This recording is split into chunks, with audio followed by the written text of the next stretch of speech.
بسم اللہ الرحمن الرحیم۔ السلام علیکم۔ Islamic academy of communication arts کی طرف سے میں جواد عبدالمتین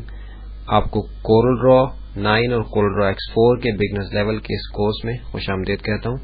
یہ ایک سرٹیفکیٹ کورس ہے، یعنی اس کورس کو مکمل کرنے کے بعد جو اس کے پروجیکٹس ہیں وہ کمپلیٹ کرنے سے آپ سرٹیفکیٹ حاصل کر سکتے ہیں Islamic academy of communication arts سے۔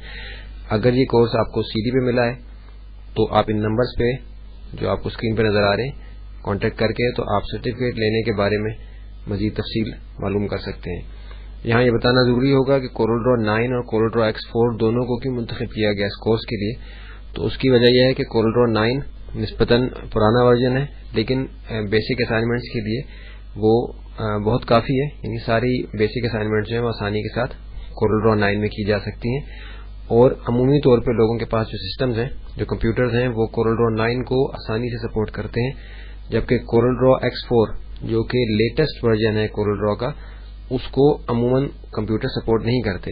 لیکن دونوں کو اس لیے شامل کر لیا گیا ہے تاکہ ہمارے ذہن میں کوئی مزید ایسی بات نہ رہ جائے کہ لیٹسٹ ورژن جو ہے اس میں کوئی نئی چیز ہے جو ہمیں نہیں آتی۔ تو بیسکلی ہم اس کورس کے دوران کورل ڈرا 9 پہ کام کریں گے اور ساتھ ہی بیچ میں کچھ لیسنز ایڈ کر دیں گے جس میں ہم کورل ڈرا X4 کا اوور ویو لے لیں گے، جو اضافی ٹولز اس میں آئے ہیں اور جو انٹرفیس وغیرہ میں کچھ تبدیلی ہے اس کو بھی ہم دیکھ لیں گے، تاکہ اس ورژن پہ بھی اگر ہمیں کورل ڈرا X4 پہ بھی کام کرنا ہو تو ہم آسانی کے ساتھ کر سکیں۔ اور یہ بگنرز لیول کا کورس ہے، اس طریقے سے بنایا گیا ہے کہ کم سے کم وقت میں آپ کو زیادہ سے زیادہ معلومات کورل ڈرا کے بارے میں اس طریقے سے فراہم کی جائے کہ آپ اپنی بیسک اسائنمنٹس اگرچہ آپ کے پروفیشنل سے متعلق ہیں یا آپ کے اپنے ذاتی بزنس سے متعلق ہیں